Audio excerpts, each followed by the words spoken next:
Bom dia a todos, Hare Krishna, tudo bem, pessoal? Então, estamos começando agora uma leitura do Sri Chaitanya Charitamrita, aqui pela página da ISKCON Rio de Janeiro. Hoje a gente vai ler o verso 36 do capítulo 8 do Adi Lila, do Chaitanya Charitamrita. O título desse capítulo é O Autor Recebe as Ordens de Krishna e do Guru. Então vamos ler o verso. Jaya Jaya Shri Chaitanya Jaya Nityananda Jaya Dvaita Chandra Jaya Gaura Bhakta Vrinda Jaya Jaya Shri Chaitanya Jaya Nityananda Jaya Dvaita Chandra Jaya Gaura Bhakta Vrinda Chaitanya Nitaira Yate Jani Mahima Yate Jani Krishna Bhakti Siddhantera Sima. Tradução palavra por palavra.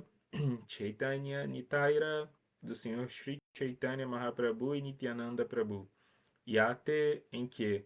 Janie, pode-se conhecer. Mahima, todas as glórias. Yate, em que. Jani, posso compreender. Krishna Bhakti, de devoção ao Senhor Krishna. Siddhantera, da conclusão. Sima, limite. Tradução e significado dados por sua divina graça, C. Bhaktivedanta Swami Srila Prabhupada. Quem lê o Chaitanya Mangala pode compreender todas as glórias ou verdades sobre o Senhor Chaitanya e Nityananda e chegar à conclusão sobre o serviço devocional ao Senhor Krishna. Significado: Srimad Bhagavatam é o livro de consulta autêntico no qual se aprende o serviço devocional, mas, por ser muito elaborado, poucas pessoas podem compreender seu objetivo. O Srimad Bhagavatam é o comentário original sobre o Vedanta Sutra, que se chama Nyaya Prasthana. Foi escrito para capacitar-nos a compreender a verdade absoluta por meio de lógica e argumentos infalíveis. E por isso, seu comentário natural, o Srimad Bhagavatam, é extremamente elaborado. Recitadores profissionais criam a impressão de que o Srimad Bhagavatam trata apenas da Rasa Lila de Krishna, embora a Rasa Lila de Krishna seja somente descrita no 10º canto, capítulos 29 a 33. Dessa maneira, eles apresentam Krishna ao mundo ocidental como um grande caçador de mulheres, em razão do que às vezes temos que lidar com tais equívocos na pregação. Outra dificuldade em compreender o Srimad Bhagavatam é que os recitadores profissionais introduziram Bhagavata Saptaha, ou seja, leituras do Bhagavatam durante 7 dias. Eles desejam terminar o Srimad Bhagavatam numa semana, porém o Bhagavatam é tão sublime que não se pode completar o estudo de um de seus versos em menos de 3 meses. Nessas circunstâncias, é uma grande ajuda ao homem comum poder ler o Chaitanya Bhagavata de Srila Vrindavan Das Thakura, pois assim ele pode realmente compreender o serviço devocional Krishna, o Senhor Chaitanya e Nityananda. Srila Rupa Goswami diz: Shruti Smriti Puranadi Pancharatra Vidin Vina Aikantiki Hare Bhakti Utpataiva Kalpate. Serviço devocional prestado ao Senhor, sem base em textos védicos autorizados, tais como as Upanishads, os Puranas, o Narada Pancharatra e etc., não passa de uma perturbação desnecessária na sociedade. Por entenderem mal o Srimad Bhagavatam, as pessoas estão desorientadas com respeito à ciência de Krishna. Contudo, quem lê o livro de Srila Vrindavan Das Thakura pode compreender essa ciência com muita facilidade. Srila Prabhupada Ki Jai, Om Gyana Timirandasya Gyana Jana Shalakaya Chakshuru Militan Jana Tasmai Shri Gurave Namaha Namam Vishnu Padaya Krishna Prashtaya Bhutale Srimate Chandramukha Swami Tinamine Namam Vishnu Padaya Krishna Prashtaya Bhutale Srimate Bhaktivedanta Swami Tinamine. Repetindo o verso, Chaitanya Nitaira Yate Jani Mahima Yate Jani Krishna Bhakti Siddhantera Sima. Quem leu Chaitanya Mangala pode compreender todas as glórias ou verdades sobre o Senhor Chaitanya e Nityananda e chegar à conclusão sobre o serviço devocional ao Senhor Krishna. Então, esse verso está falando aqui sobre um livro chamado Chaitanya Mangala. E, na verdade, existem dois livros, né, que foram nomeados Chaitanya Mangala. na história do Gaudiya Vaishnavismo, né? Esse aqui está falando de um deles, né? Que hoje em dia a gente conhece como Chaitanya Bhagavata. Né? Dois livros, os dois são agiografias, né? Uma geografia é a biografia de um santo, de uma grande figura religiosa. Então, assim, duas agiografias de Chaitanya foram escritas assim no período precoce do Gaudiya Vaishnavismo, logo depois que Chaitanya deixa esse planeta, e uma delas que é esse Chaitanya Bhagavata que está sendo referido aqui, foi escrito por Vrindavan Das Thakura, que era um discípulo de Nityananda Prabhu, e o outro, Chaitanya Mangala, foi escrito por Lochan Das Thakura. Né? Lochan Das Thakura, ele escreve no livro dele, Chaitanya Mangala, muito mais focado no começo dos passatempos de Chaitanya. Ele vai se basear principalmente nos Kadatyas, né, que são os diários, os cadernos de anotação, de Murari Gupta e em outras histórias que se contavam sobre Chaitanya em Navadvipa. Então ele focou muito assim na parte da vida de Chaitanya até Chaitanya se tornar sannyasa. E o outro livro, Chaitanya Mangala, é esse que foi escrito por Vrindavan Das Thakura, e esse verso está se referindo, ele já cobre assim o período dos passatempos de Chaitanya completos, né? Ele que vai adotar essa estrutura de divisão que é famosa, né? De Adi Lila, Madhya Lila e Antya Lila, né? Adi Lila é a primeira parte dos passatempos de Chaitanya, desde o aparecimento dele até ele se tornar sannyasi. Madhya Lila é mais focado nos passatempos de Chaitanya pregando em Jagannatha Puri, as peregrinações de Chaitanya. E por fim, Antya Lila é o final dos passatempos de Chaitanya, quando ele está mais absorto no seu humor de separação de Krishna, está no Gambhira, né, assim, expressando fortemente esses sentimentos de separação. É quando ele compõe o Shikshastaka, quando ele também assim dá muitas instruções para os seus associados mais próximos, né? Meio que está passando já o bastão da sua missão. Então, depois os devotos decidiram e convencionaram continuar chamando Chaitanya Mangala de Lochanadas Thakur de Chaitanya Mangala, e esse Chaitanya Mangala de Vrindavan Das Thakura foi rebatizado, né, não pelo autor, mas pela comunidade de devotos, de Chaitanya Bhagavata, né? E é um texto assim bem impressionante, né? Esse autor, o Vrindavan Das Thakura, ele tem uma história muito próxima de Chaitanya. Ele era filho de uma devota chamada Narayani Devi. A gente não sabe o nome do pai dele, ele não menciona o nome do pai dele na obra. Existem alguns Vaishnavas que falam que o pai dele se chamava Vaikuntanata, era um Brahmana do sul da Índia, mas não existe nenhuma evidência concreta disso. Mas a mãe dele é uma figura importante, né? Ele mesmo menciona que a mãe dele é Narayana Devi. Primeiro, ela é uma sobrinha de um grande associado de Chaitanya, né? Que é Shrivasa Thakur, membro do Panchatattva, né? Considerado pelos devotos a encarnação de Narada Muni nos passatempos de Chaitanya. E a gente vai ver, né, nos relatos da vida de Chaitanya que tem um momento muito especial quando Chaitanya assim ele revela sua natureza divina assim sem dúvidas, sem reservas, assim que ele se manifesta mesmo como Bhagavan, como personalidade de Deus, né? Chaitanya normalmente ele manifesta o seu humor como um grande devoto, né? Como um grande Vaishnava. Mas ele também é Krishna, né? E também, ele é a suprema personalidade de Deus. Então, em alguns passatempos, ele se exprime tal como essa grande autoridade cósmica, como o Senhor Supremo mesmo, né? Então, Chaitanya, assim como, por exemplo, a colina de Govardhana, tem essa natureza tanto de servo quanto de senhor, né? Não é que só Chaitanya o tempo todo ele manifesta seu amor como senhor, né? Então tem um passatempo de Chaitanya que é a primeira vez assim que ele se manifesta como Senhor Supremo abertamente para os seus associados, que é chamado de Mahaprakasha Lila. Essa Mahaprakasha Lila, que vai ser contada, né, no Chaitanya Charitamrita em alguns detalhes mais para frente. Chaitanya ele tem um êxtase de 21 horas. Durante 21 horas ele manifesta o que é chamado de vibhutis, né, que são as opulências divinas. Né? Então ele manifesta diferentes humores das diferentes encarnações de Krishna. Ele se manifesta como Rama, ele se manifesta como Nrsimhadeva, como o próprio Krishna. E mais do que isso, né? Ele se manifesta também como outras personalidades assim excepcionais do universo, né? Então ele se manifesta como Durga, ele se manifesta, por exemplo, como Buda. Ele vai exibindo diferentes humores, né? E vai dando uma série de bênçãos para os devotos. E é um êxtase que dura durante 21 horas, né? Isso acontece. E durante esse tempo, ele pede para a sobrinha de Srivastakura, né? Que é essa menina, Narayani, que na época era só uma criancinha de 4 anos, pede para ela cantar Krishna. Pede para cantar o nome de Krishna, né? E ela começa a cantar o nome de Krishna assim com muito fervor e chorar, né? Ela tem manifestações de êxtase, né? E o pessoal fica bem impressionado, como que uma criancinha de 4 anos, só por ser ordenada por Chaitanya que cantasse o nome de Krishna, ela já experimenta prema mesmo, né? Experimenta amor puro por Krishna a ponto dela manifestar todos os sintomas físicos, visíveis, tangíveis de que ela estava em êxtase. Ela manifesta bhava, ela manifesta os sintomas assim de êxtase que nós conhecemos, né? Que Rupa Goswami vai detalhar no Néctar da Devoção.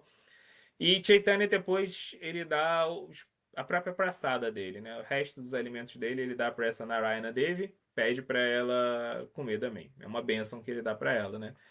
Então, essa criança, essa Narayana Devi, ela é a mãe de Vrindavan das Thakura, né? Depois ela cresceu, ela se casou com algum devoto que nós, né, como eu já tinha mencionado, não temos certeza quem é. O que a gente sabe é que o casamento dela foi muito breve, porque logo assim que ela casou, ela engravidou e se tornou viúva durante a gravidez dela, né? E que ela não tinha posses, o esposo dela deixa ela sem nenhuma posse, ela fica numa situação de vulnerabilidade assim econômica e a comunidade dos Vaishnavas então acolhem ela, os devotos passam a cuidar dela, principalmente Vasudeva Datta emprega ela na casa dele como uma empregada, né, doméstica lá. E Vasudeva Datta era um dos grandes associados de Chaitanya. E aí, quando a criança nasce, depois, né, que o bebê já nasceu, Vrindavan Thakur, Vasudeva Datta começa a cuidar dele, já que ele era filho da empregada dele, né? Começa a cuidar dele, assim, como se fosse um membro da família mesmo e patrocina toda a educação dele. Desde criança ele é muito inteligente, assim, né? Então ele nasce mais ou menos na época, Vrindavan Das Thakur vai nascer na época que Chaitanya tinha acabado de ir para Jagannath Puri, né? Então quando Chaitanya deixa esse planeta, ele é bem jovem, né? Ele é um rapaz de 20 e poucos anos, né? E aí ele vai se aproximar bastante de Nityananda. Ele desde jovem ele era muito erudito, assim, muito inteligente. E aí ele vai se aproximar de Nityananda e ele vai se tornar o último dos discípulos de Nityananda. Ele é conhecido como sendo o último discípulo de Nityananda. E Nityananda, quando está para deixar esse planeta, Nityananda pede para ele essa missão de escrever um livro que fosse uma biografia, uma geografia de Chaitanya, né? E logo depois de Nityananda pedir isso, Nityananda volta para o mundo espiritual e deixa Vrindavan Das Thakura com essa missão. E aí Vrindavan Das Thakura vai fazer o que ele poderia fazer para poder compor esse livro, né? Ele vai tentar ouvir já tinha ouvido, né, ao longo da vida dele, mas vai tentar agora coletar relatos das testemunhas, né? Pessoas que testemunharam ali em primeira pessoa os acontecimentos da vida de Chaitanya. Então ele vai viajando, né? Vários dos associados de Chaitanya nesse momento já tinham deixado o planeta, né? Já não estavam mais aqui, mas ele vai viajando e entrevistando todos aqueles que ainda estavam. E vai colhendo assim os depoimentos deles, tudo que eles viram de Chaitanya e tudo que eles ouviram os outros, né, contarem que tinham testemunhado de Chaitanya, né? Depois ele reúne esses relatos todos, ele medita profundamente e compõe o Chaitanya Mangala, que depois seria rebatizado como Chaitanya Bhagavata, que é esse grande relato da vida de Chaitanya, né? E depois, assim, em um momento mais para frente da história do Gaudiya Vaishnavismo, vai começar uma coisa interessante, assim, né? Que a gente vê isso no livro Gaura Ganodesha Deepika, de Kavi Karnapura, que os devotos eles começaram a tentar identificar quem era quem entre os associados de Chaitanya, né? Porque já que Chaitanya é Krishna, os associados de Krishna têm que ter descido com Chaitanya, né? Então, já que Chaitanya deu demonstrações assim suficientemente fortes de que ele era o próprio Krishna, uma encarnação de Radha Krishna, os associados de Radha Krishna deveriam ser os associados de Chaitanya, e aí eles começam a identificar as características que eles se lembravam desses associados e começam a fazer um mapeamento de quem era quem, né? Lembrando das características dos associados de Krishna. E aí, nessa hora, eles identificam Vrindavan das Thakura como Vyasadeva. Porque Vyasadeva, né, foi o grande, assim, registrador literário, né, dos passatempos de Krishna, né? Vyasadeva e seus discípulos, eles vão escrever os relatos, né, que a gente vai encontrar no Srimad Bhagavatam, nos outros Puranas. E a gente vai ver ali Vrindavan das Thakuras sendo identificado como sendo uma encarnação de Vyasa nos passatempos de Chaitanya, né? Ele escreveu possivelmente outros livros além do Chaitanya Bhagavata, né? Não existe assim uma confirmação de autoria definitiva de Vrindavan das Thakura em outras obras, né? Mas existem várias obras menores que falam principalmente sobre o movimento Sankirtana, mas falam sobre outros temas ligados a Krishna, que possivelmente sejam de autoria de Vrindavan das Thakura, né? Então tem obras que são consideradas pseudoepigráficas, né? Que é quando a gente atribui uma possível autoria para um autor, mas a gente não tem certeza, né? Mas o que a gente sabe é que Vrindavan das Thakura ele permaneceu como um brahmachari a vida inteira e nunca se casou, né? E ele teve muitos discípulos, né? E muitos desses discípulos ele também ocupou em escrever, né? Que é muito parecido com o que Vyasadeva fez, de engajar seus discípulos também no processo de escrita dos passatempos de Krishna, né? Então, basicamente esse verso aqui está falando que quem tem acesso ao Chaitanya Bhagavata vai ter muita facilidade para entender o processo de serviço devocional, para entender Chaitanya, para entender Nityananda, para entender a missão de Sankirtana. Da mesma forma que o Srimad Bhagavatam ele abre a percepção para a gente dos passatempos de Krishna, né? E o Srimad Bhagavatam ele vai ter essa característica muito importante. Foi mencionado aqui, né, no verso, no significado de Prabhupada, que o Srimad Bhagavatam ele é considerado uma espécie de comentário do Vedanta Sutra escrito pelo próprio autor, né? Então, existe essa tradição de, por exemplo, quando uma nova Sampradaya, uma nova escola filosófica, teológica se inicia, dentro do Vaishnavismo, ela tem que escrever um comentário do Vedanta Sutra, né? Então, o Vedanta Sutra ele é uma série de aforismas, ele é uma série de implicações lógicas que vai explicar, tentar elucidar para a gente a ciência ali do Atma, né? Então, basicamente, os autores eles vão desse comentário vão pegar o Vedanta Sutra e vão tentar fazer o quê? Eles vão tentar formular uma série de argumentos contrários aos argumentos que o Vedanta Sutra está dando, né? Ou seja, eles vão fazer ali meio papel de advogado do diabo, eles vão dar contra-argumentos aos argumentos do Vedanta Sutra, e depois eles vão dar tréplicas, eles mesmos, né? Vão dar réplica ao Vedanta Sutra, eles vão tentar desautorizar o argumento que é levantado ali no Vedanta Sutra. O Vedanta Sutra vai tentar provar, né, que não somos o corpo, somos a alma, somos seres eternos, e que a nossa origem tem que ser uma pessoa também, né, uma pessoa eterna e tal. Então eles vão tentar dar contra-argumentos para isso, assim, baseado em argumentos lógicos, empíricos da época, e depois eles vão tentar refutar as próprias refutações deles. Dessa forma, eles vão tentar aumentar a legitimidade dos argumentos do Vedanta Sutra e vão tentar tornar o Vedanta Sutra um texto ainda mais forte, mais autoritativo, e ao mesmo tempo vão traduzir a mensagem do Vedanta Sutra para a época onde eles estão escrevendo o comentário. E quando eles fazem isso, eles basicamente estão botando ali a pedra fundamental de criação de uma nova escola teológica, filosófica, de uma nova Sampradaya, né?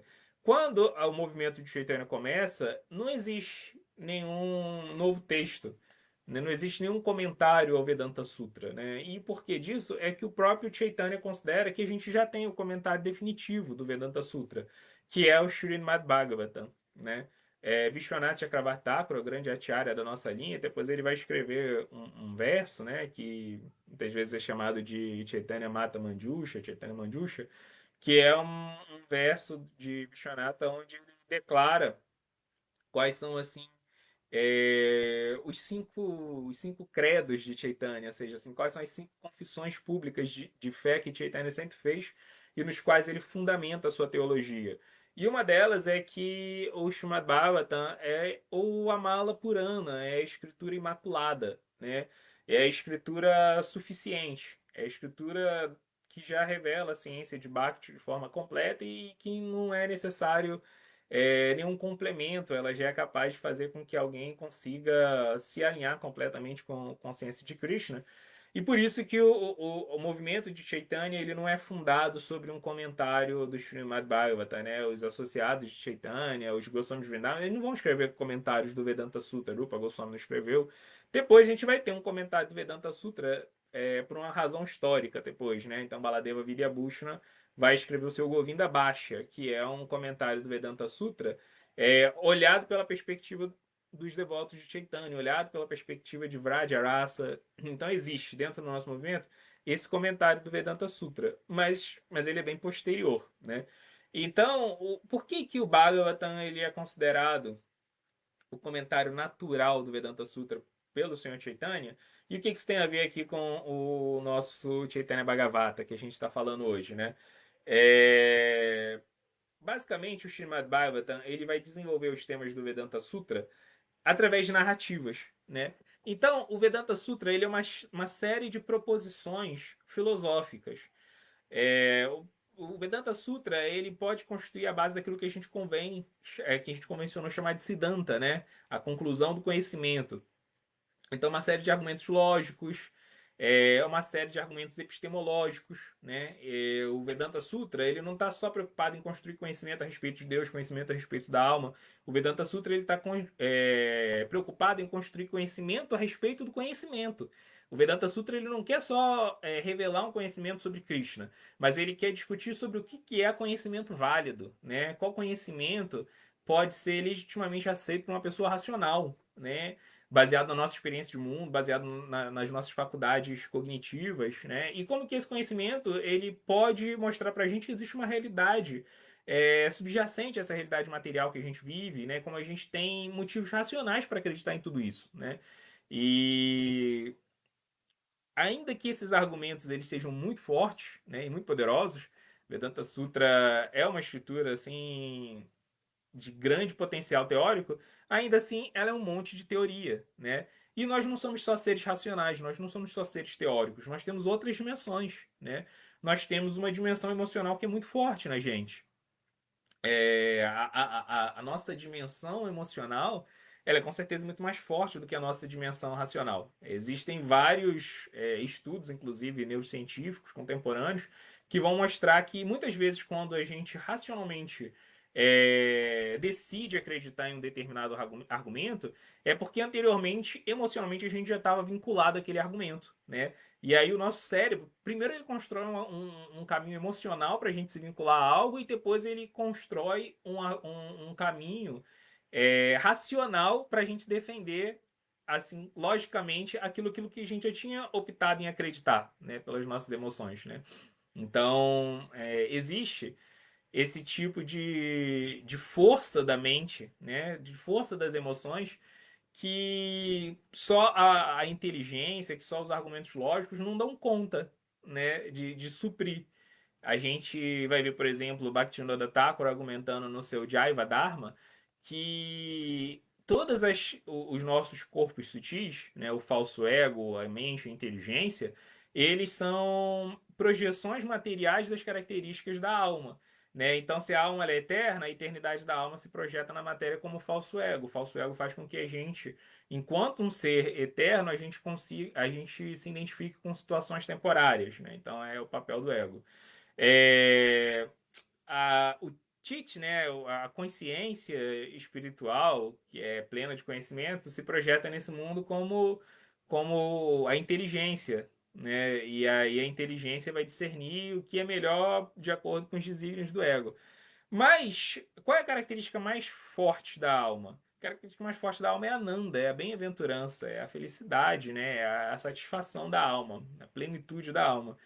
Essa Nanda, Bhaktivinoda Thakur vai argumentar que se reflete na forma de Manas, se reflete na forma da mente, né? Então, a mente ela está buscando prazer, a mente ela está buscando satisfação emocional. E a Nanda, que é a característica mais importante da alma, né? Rasa é um prolongamento de Ananda, vai se projetar como a mente, né? Então a mente ela é muito forte, né? Tanto que, assim, um devoto que está no estágio mais avançado de serviço devocional, ele está no estágio de Raganuga. Raganuga é quando o serviço devocional dele por Krishna é espontâneo, né? Ele já não precisa mais se forçar a ser disciplinado para prestar serviço devocional, ele não tem mais que lutar contra as tentações de Maya, ele não tem mais que buscar por motivos lógicos para ele servir a Krishna. Ele serve a Krishna por raga, por apego, né? Ele é um Raga Nuga. Nuga é aquilo que segue, né? Então ele é um seguidor do apego. Ele está apegado a Krishna e ele não tem vontade de fazer outra coisa a não ser servir Krishna. É algo muito natural, muito espontâneo para ele servir Krishna, né? Por quê? Porque a mente dele se converteu. Quando a gente se torna devoto, muitas vezes nossa inteligência se converte, né? Mas a mente não. Então a gente vive essa tensão, né? Da inteligência propor para gente que a gente tem que servir Krishna, que a gente tem que aderir aos desejos de Krishna e a inteligência mostra pra gente o que é Maya, mostra o que é ilusão, mostra os nossos anartas, mas a mente muitas vezes está dividida entre servir Krishna e entre permanecer em ilusão. Né? O devoto em Raganuga ele já não tem mais isso, ele está totalmente assim, a mente dele já está totalmente depositada nos pés de lótus de Krishna e as emoções dele estão todas focadas nisso, né? Então, o Srimad Bhagavatam, ele vai poder não só converter a nossa inteligência, como o Vedanta Sutra também faz, mas ele também vai educar os nossos afetos. O Srimad Bhagavatam vai alimentar, vai nutrir as nossas emoções, né? O padre Antônio Vieira, por exemplo, padre famoso, né, que compôs muitos poemas e a literatura dele é bem famosa, né, assim, entre a literatura de língua portuguesa, até assim estimulou, né, foi a fonte de influência, de inspiração para vários dos nossos grandes autores, como Manuel de Barros. O Padre Antônio Vieira, num dos seus poemas, ele fala sobre isso, né? Que os homens nesse mundo, eles se alimentam das histórias desse mundo. E porque eles se alimentam da história desse mundo, eles têm desejos de coisas desse mundo.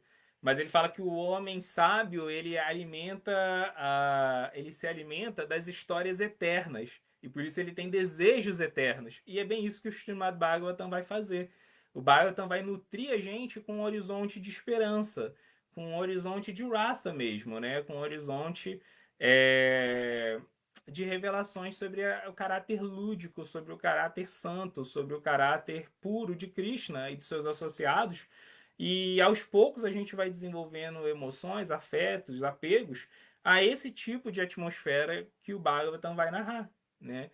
Então o Bhagavatam, através das suas narrativas, né, ele vai fazer com que a gente consiga se absorver por inteiro, não só o nosso intelecto, mas a nossa própria identidade, né, em toda a atmosfera espiritual que ele vai criando. Isso é muito interessante, né? Tem um teólogo católico do século passado, bem importante, chamado Hans-Hud von Balthasar. Von Balthasar, ele fala que, assim, nas escrituras, a coisa mais importante é o que é chamado de o teodrama. Isso é um conceito teológico, né, que ele que cunhou.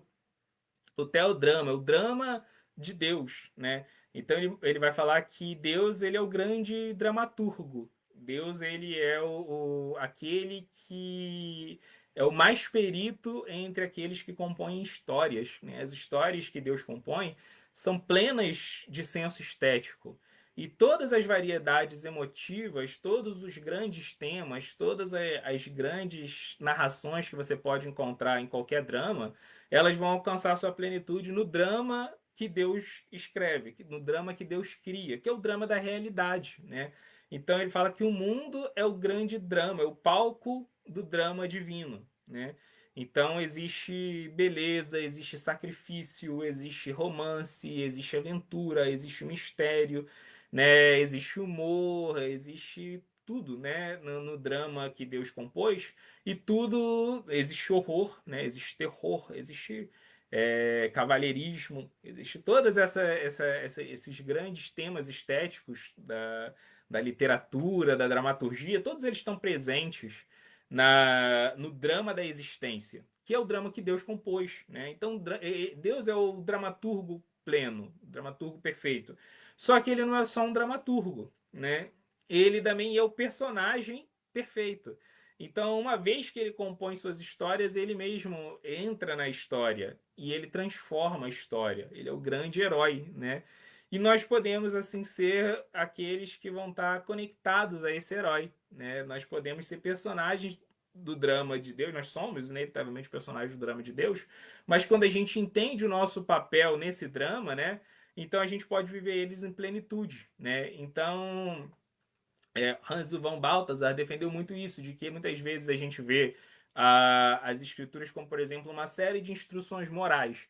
E aí a gente tem que se forçar a viver aqueles papéis morais, mas a gente não consegue, né? Por quê? Porque existe uma tensão entre eles e o pecado que existe na gente.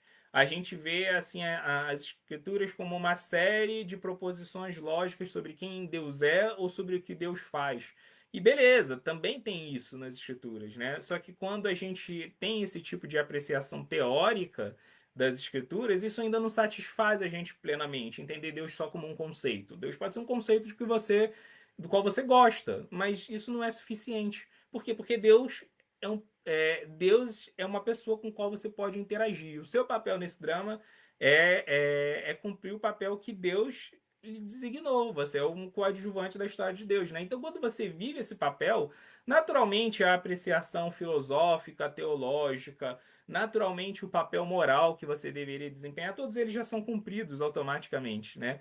Então ele fala que as escrituras elas visam inserir a gente, enxertar a gente nesse grande drama, né, nesse grande teodrama, nesse grande drama de Deus, né?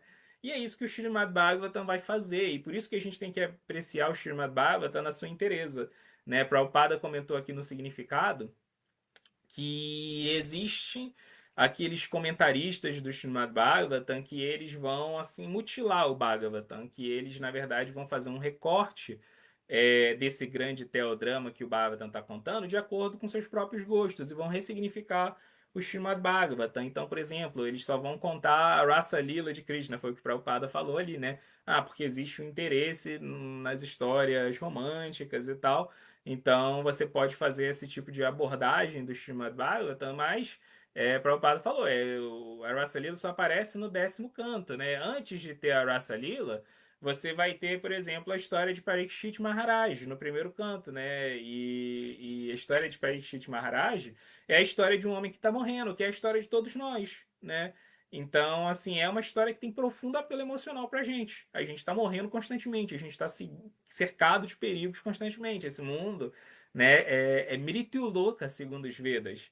É o lugar da morte. O que tem por esse lado é morte. A gente pode estar saudável, a qualquer momento tem um acidente e a nossa vida perecer. A gente vive numa condição muito fragilizada, né? E qualquer pessoa que não pensa a respeito disso, qualquer pessoa que não se sensibiliza com isso, é uma pessoa tola, né? Uma pessoa muito grosseira. Qualquer pessoa com o mínimo de percepção, de reflexão sobre a vida, está preocupado, né, com a nossa condição frágil, né? E ela é uma condição frágil não só em termos é, assim, em termos de sobrevivência, como ela é uma condição frágil porque a gente está desamparado cognitivamente, epistemologicamente nesse mundo. A gente está no mundo e a gente não sabe quem nós somos, para que se existe algo além desse mundo, né? O mundo é um grande mistério, um mistério desesperador, né? Muita gente olha para o mistério desse mundo e entra em franco desespero. É só a gente ver os grandes pensadores, né, do final do século XIX, começo do século XX, todos eles assim tão desesperados com o fato de que esse mundo parece ser um mundo indiferente ao nosso sofrimento. A gente é cercado por miséria e a gente clama por ajuda e o mundo permanece indiferente, né, ao nosso sofrimento, né? Franz Kafka, por exemplo, ele vai expressar nas suas obras, né, tipo Metamorfose, esse grande absurdo da existência. O mundo parece não fazer sentido. O mundo é loucura, né? Assim, a gente está sofrendo num mundo que é indiferente a gente, né? Sartre, por exemplo, vai falar da angústia, né, do nojo existencial. A gente existe na véspera de um acontecimento. A gente sempre parece que a gente está, né, assim, na véspera de algo grandioso acontecer, mas nada nunca acontece. E a vida é tédio. A vida é um constante repetir das situações, né? Tudo é vaidade debaixo do sol, né? Ou então, como diria Guimarães Rosa, esse sim é alguém que tinha esperança, mas ele vai falar que viver é muito perigoso, né? No seu Grande Sertão Veredas ele vai falar, viver é muito perigoso. Esse mundo é um labirinto de sofrimento, né? Então Parikshit Maharaj é esse homem que está para morrer. E é a gente, nós somos assim pessoas que estão na mesma posição de Parikshit Maharaj, posição desolada, né? E essa história ela fala muito pra gente, porque Parikshit Maharaj, no seu leito de morte, faltando uma semana, né, para ele morrer, ele vai ouvir o Srimad Bhagavatam, vai ouvir Krishna Katha, narrações sobre Krishna, pela qual ele vai ressignificar a sua vida, pela qual ele vai ver o teodrama por trás desse mundo aparentemente sem sentido, por trás desse grande caos, desse vale de lágrimas, existe um sentido. Ele é aquele que está buscando sentido. Então você começa o Srimad Bhagavatam e você vai entender a meta-história do Srimad Bhagavatam, a história por trás da história do Srimad Bhagavatam, né? Ela também é a história de Vyasadeva, porque ele compôs o Bhagavatam. Vyasadeva compôs os Vedas e ele queria mostrar para os homens um caminho pelo qual eles podiam seguir sua vida nesse mundo. Mas os Vedas falam sobre tantos temas, sobre como a gente pode viver nesse mundo, que isso deixa passar o tema central, né? Que a gente vive nesse mundo por causa de Deus, né? Então ele queria escrever uma história que fosse inteiramente focada em Deus. O tempo todo era só sobre Deus, só sobre Krishna. Então, assim, o primeiro canto de Srimad Bhagavatam, ele põe a gente na condição correta de apreciar todas as outras narrativas do Bhagavatam, né? E depois a gente vai vendo, né? Tem a história do mundo, a própria história do universo, mas não de uma perspectiva humana, mas de uma perspectiva Bhagavata, né? Então, assim, qual é o propósito do universo? O universo é feito com propósito, o propósito de redimir as almas, né? Então, toda a história da narração de criação do universo do Srimad Bhagavatam, que já tinha aparecido nos Vedas, agora ela é feita não sim numa perspectiva cosmológica ou mística, mas numa perspectiva Bhagavata. Qual era o propósito de Deus, né? E a gente vai vendo, né? Por exemplo, um terceiro canto, Kapila Deva revelando a essência do conhecimento para sua mãe, Devahuti. Depois Dhruva Maharaj, no quarto canto do Bhagavad, tem uma história belíssima, porque Dhruva era alguém que busca Deus por vaidade, como todos nós buscamos, né? Então, Dhruva Maharaj ele vai encontrar sua redenção porque aquele que dá conta dos nossos problemas não somos nós, não é o nosso esforço, mas é o próprio Krishna, né? Então, a gente vê, por exemplo, o verso Sarvadharma, Parityajya, Mamekan Sharanam Braja, verso célebre lá na Bhagavad Gita, que Krishna fala que abandona os dharmas, né? Sou eu que vou resolver o seu problema, sou eu que vou te redimir do pecado. A gente vê ele na prática na história de Dhruva Maharaj. Por quê? Porque na história de Dhruva Maharaj, Dhruva não buscou Krishna com as motivações mais puras. Mas Krishna ainda assim salvou ele, porque Krishna sempre vai nos salvar, né? Então, Krishna ele salva a gente não por causa da gente, mas apesar da gente, né? Então, Dhruva ele foi fiel na sua busca, ainda que ele não tivesse um motivo mais puro, e Krishna fez aquilo que Krishna promete na Bhagavad Gita. Ele preserva o que a gente já tem, ele preserva a perseverança de Dhruva, mas ele traz o que nos falta, e traz pureza para Dhruva. E outras histórias assim belíssimas, né? No quinto canto do Srimad Bhagavatam, a gente vai acompanhar a história de Rishabhadeva e seu filho, né? Bharata Maharaj, assim que também se distrai na hora da morte, né? E depois ele vive uma vida sem distrações, história belíssima. No sexto canto do Srimad Bhagavatam tem a história muito impressionante de como Indra é posto no seu lugar por um demônio, né? Então a gente vê a história de Vritássura, que era um demônio, mas era um devoto puro, era a encarnação de Chitraketu Maharaj, né? E mesmo sendo um demônio, ele bota Indra, que é o rei dos céus, no seu lugar. Ele mostra que Indra era vaidoso, né? Indra é rei dos céus, e daí isso não é suficiente, né? E ele mostra o que é devoção pura para Indra, porque o Bhagavatam é isso, o Bhagavatam, as histórias do Bhagavatam, elas põem a gente no nosso lugar, né? Então o Bhagavatam é cheio de história de grandes reis, grandes semideuses, grandes brahmanas que vão caindo um após o outro. E no final é Krishna que salva todo mundo, né? Então o Bhagavatam ele estimula a gente a lutar por Krishna, a fazer o nosso papel, a lutar pelo Dharma, mas ao mesmo tempo ele mostra que a gente não vai dar conta, e através de uma série de histórias ele traz esperança pra gente, porque o Bhagavatam são a história de várias derrotas, né? De todos aqueles que tentam autonomamente alcançar a perfeição. E no final, ele é a história da vitória de Krishna sobre todas essas personalidades, né? Então Brahma cai, Indra cai muitas vezes, né? Na história da colina de Govardhana. Grandes ascetas, grandes yogis, grandes brahmanas vão caindo um depois do outro, como Saubhari Muni, que meditou milhares de anos usando sua potência yógica no fundo do oceano e no final ficou agitado sexualmente só por ver um casal de peixes copular, né? Temos todos esses grandes heróis caindo um após o outro, e o grande herói, Krishna, vai se mostrando o tempo inteiro. Mas quando estão alinhados com Krishna, todos esses seres insuficientes se tornam heróis também, né?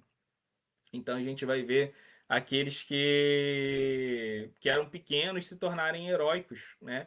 A gente vai ver, por exemplo, nos passatempos de Krishna, os grandes Jagya Brahmanas, os Brahmanas eruditos, que eram peritos em fazer muitos rituais védicos, eles não reconhecem Krishna, eles não reconhecem os vaqueirinhos quando os vaqueirinhos vão pedir alimentos para Krishna Balarama, né? Eles estavam fazendo grandes rituais de adoração ao Brahman, mas quando Krishna Balarama pedem que seus amigos vaqueirinhos vão lá pedir um pouco de alimento para eles, eles acham que são só garotos frívolos, eles não reconhecem que eram os associados diretos, né, da Suprema Personalidade de Deus. Mas quando as esposas deles, que eram mulheres comuns, né, as Jagapatis, elas são pedidas, né, quando elas se encontram com esses mesmos meninos, elas muito alegremente fornecem os alimentos, elas reconhecem que eles eram associados de Krishna Balarama, e Krishna Balarama era a fonte do apego delas, né? Então, assim, esse é o Bhagavatam. O Bhagavatam é a história que vai convocar a gente a não só consumir passivamente o teodrama de Krishna, mas a gente entrar nos passatempos de Krishna, né? Krishna vai falar no quarto capítulo da Bhagavad Gita para Arjuna que quem conhece os passatempos de Krishna, né, não volta mais para esse mundo. Mas conhecer o passatempo de Krishna é algo que a gente só pode fazer se a gente vai participar dos passatempos de Krishna. Uma mera compreensão teórica, né, dos passatempos de Krishna não é suficiente. Isso não é conhecer os passatempos de Krishna. Conhecer os passatempos de Krishna é fazer aquilo que o George Harrison falou na introdução do Krishna Book, né? Você tem que provar, né? Você prova o pudim, assim, é assim que você conhece o pudim. Você experimenta o pudim e você conhece o pudim. Não adianta só saber teoricamente o que é um pudim, né? Então a gente tem que beber o mel e não só lamber a garrafa de mel dos passatempos de Krishna. Quem conhece os passatempos de Krishna conhece que Krishna é o seu verdadeiro salvador, seu pronto salvador, que Krishna está ao seu lado o tempo todo, né? Alguém que vive nos passatempos de Krishna já não tem mais uma fé só teórica, mas ele tem uma fé prática em Krishna, porque ele vê Krishna o salvando constantemente, né? A fé dele é como desses associados de Krishna que a gente vê na Krishna Lila, fé presencial, experimental, né? Empírica. Ele viu Krishna o salvando durante toda a vida. Então, a gente tem que ingressar nos passatempos de Krishna, e o Bhagavad tem esse livro que vai convocar a gente para ingressar nos passatempos de Krishna definitivamente, né? E como a gente vai ingressar nos passatempos de Krishna? Bem, Krishna veio na nossa era como o Senhor Chaitanya. E o Chaitanya Bhagavata e o Chaitanya Charitamrita são o Srimad Bhagavatam da nossa era. Então eles vão mostrar pra gente como a gente pode entrar no passatempo do Senhor Chaitanya. Como a gente pode ingressar na missão de Sankirtan do Senhor Chaitanya, né? Os passatempos de Chaitanya, eles adicionam uma dimensão extra aos passatempos de Krishna, porque existe uma nova raça, uma nova emoção espiritual que já existia nos passatempos de Krishna, mas que não tinha alcançado sua plenitude. É o Darya Rasa, o sentimento de compaixão, de misericórdia sem restrições. Essa misericórdia plena que Chaitanya veio trazer para as almas mais caídas de todas, né? Então, o passatempo de Chaitanya é esse passatempo de salvar as almas caídas, e a gente pode fazer parte deles, né? Primeiro sendo resgatado por Chaitanya e depois fazendo parte do seu grande exército, né? No Chaitanya Charitamrita, no Chaitanya Bhagavata, também vai ser mencionada a história do Brahma Kurma, né? Por exemplo, enquanto Chaitanya peregrinava o sul da Índia, Chaitanya ele faz esse devoto, o Brahmana Kurma, numa vilazinha, e quando Chaitanya volta para Jagannatha Puri, o Brahmana Kurma quer voltar com ele, quer ir com ele, quer abandonar a sua vila. E Chaitanya fala que não, que ele deveria ficar lá, né? E ele fala, puxa, Chaitanya, mas aqui não tem nenhum devoto.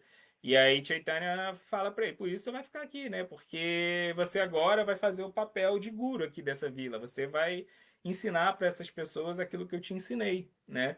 E Chaitanya fala sobre a minha ordem, todos os meus devotos se tornem gurus, né?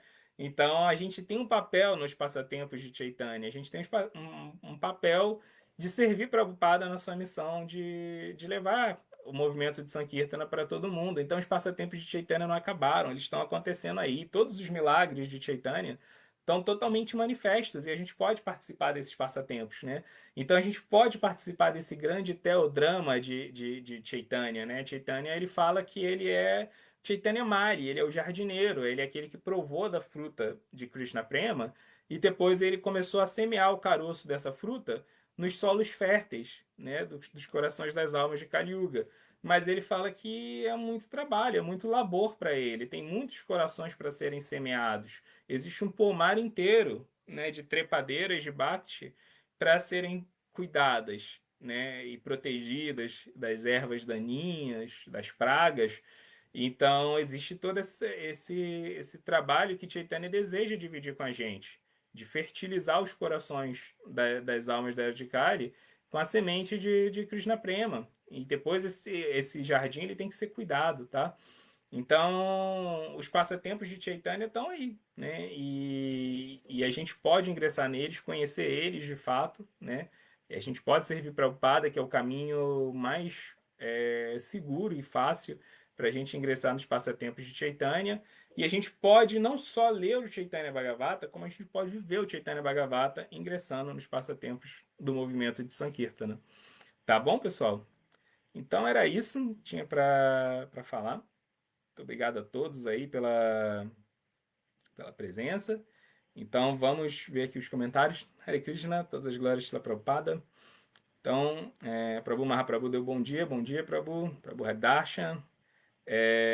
Luiz Rocha, Hare Krishna. A Alice comentou que, fez alguns comentários aqui também.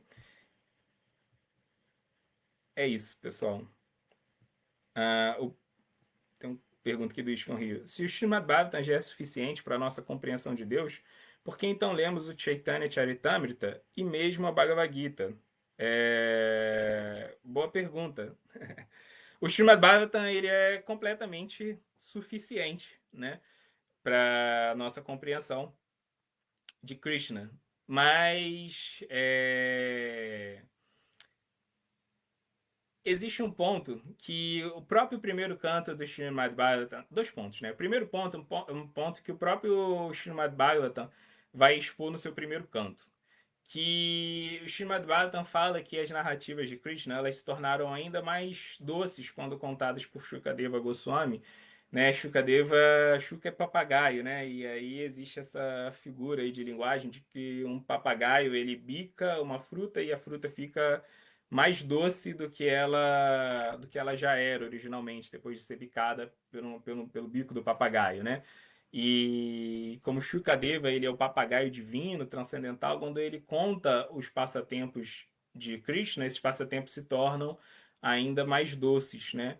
Então, o que que acontece?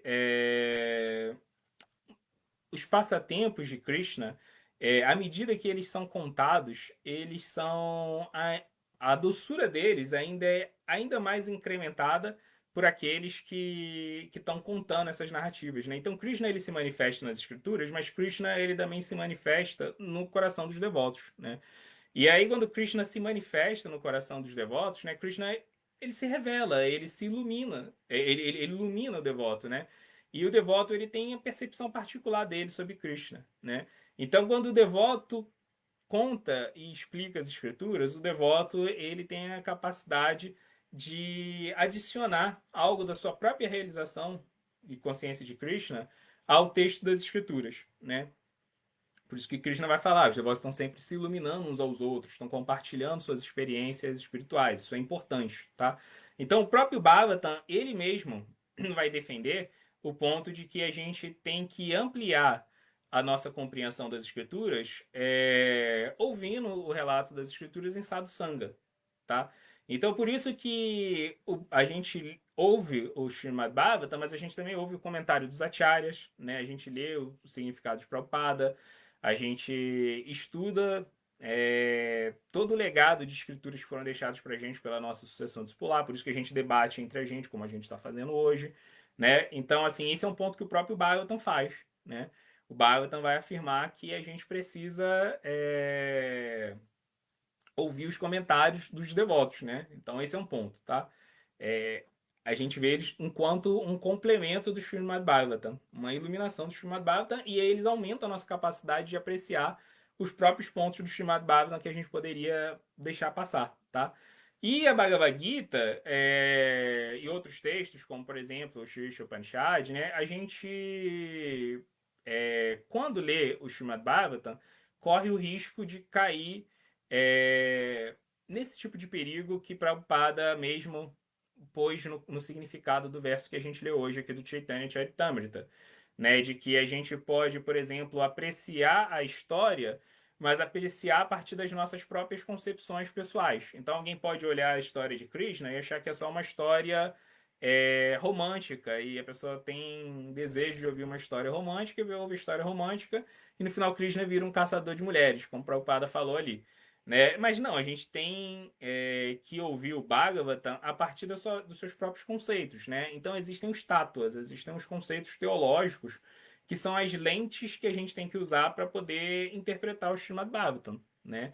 A gente sempre vai ler qualquer texto a partir de uma lente interpretativa. E se a gente não tem essa lente interpretativa a priori, a gente vai projetar a nossa própria interpretação no Bhagavatam. Então, quando o Bhagavatam falar, por exemplo, sobre esperança, justiça, misericórdia, amor, a gente vai substituir os conceitos de justiça, misericórdia, amor, esperança, pelos conceitos que a gente tem na nossa cabeça, pela nossa própria vivência desses temas, né? E o Bhagavatam, na verdade, está falando da perspectiva de Krishna. Então, por exemplo, a Bhagavad Gita, ela serve para introduzir a gente nesses estátuas, né? Ela vai dar para a gente uma nova lente pelo qual a gente vai ver o mundo, né? Ela vai dar numa lente não só filosófica, como ela vai dar uma lente pragmática, uma lente de ação mesmo, né? Vai ensinar os modos da natureza, porque para você poder ler e apreciar o Srimad Bhagavatam, não basta só você ter os conceitos certos. Você tem que ser puro para você. Quanto mais puro você for, né? Quanto mais puro for sua vida, quanto mais desapegada ela for, mais você vai estar apto a perceber as nuances, as sutilezas, né? A doçura mesmo do Srimad Bhagavatam. Então você, para entender o Srimad Bhagavatam, você tem que ter uma vida de interpretação do Srimad Bhagavatam. A sua vida, ela tem que ser o próprio testemunho de transformação que Krishna causa em alguém, né? Então, para isso, você tem que viver no modo da bondade e consagrar o modo da bondade para Krishna, que é um tema da Bhagavad Gita, né? E então, assim, a Bhagavad Gita, ela vai equipar, e o Upanishads, outros textos, vão equipar a gente, vão capacitar a gente a viver uma vida no qual a gente consiga ressoar a mensagem do Srimad Bhagavatam e no qual a gente consiga se tornar totalmente fértil, totalmente aberto a receber a mensagem do Srimad Bhagavatam na sua plenitude, tá? Mas, mas Chaitanya vai assim enfatizar muitas vezes, principalmente nos seus ensinamentos para Sanatana Goswami, que o Bhagavatam é a escritura principal, né? O Bhagavatam é a escritura central, é o Bhagavatam que é o tesouro de raça, é o Bhagavatam que vai revelar mesmo para a gente as nuances, as particularidades de quem Krishna é enquanto pessoa, né? Uh, Então, a Iscon Rio também comentou aqui também, é dito que no Srimad Bhagavatam a verdade absoluta é às vezes explicada de forma muito elaborada e muitos não conseguem alcançar essas explicações. Perfeito, né? Assim, as narrações, elas, por elas terem essa doçura dramatúrgica, né? Elas são mais facilmente assimiladas, elas, um conteúdo filosófico, epistemológico, não é para qualquer público, mas as narrativas de Krishna, elas podem alcançar qualquer um.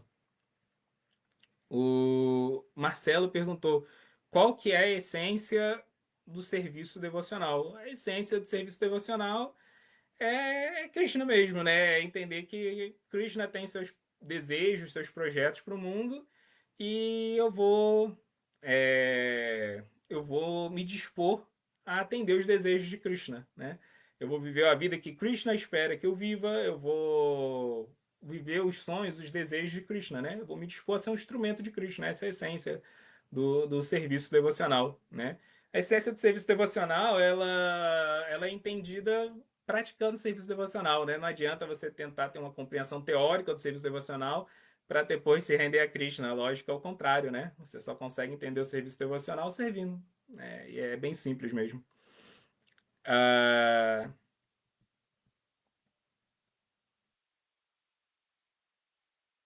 Prabhu Mahaprabhu comentou também aqui, me parece que a instrução do livro Bhagavad Gita tem sua relevância por estabelecer fundamental base de compreensão filosófica através de seus 5 principais temas. Já o Chaitanya Charitamrita revela a meta última com um componente de Vipralamba Seva. Perfeito, é exatamente isso. Obrigado pelo complemento aí, Prabhu. Então, pessoal, é isso.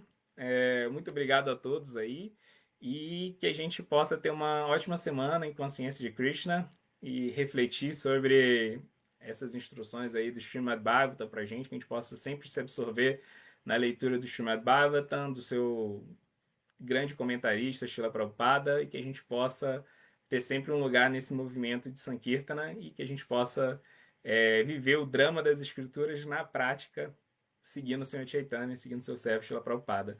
Tá bom? Uma ótima semana a todos. Fiquem com Krishna, Hare Krishna, todas as glórias Srila Prabhupada.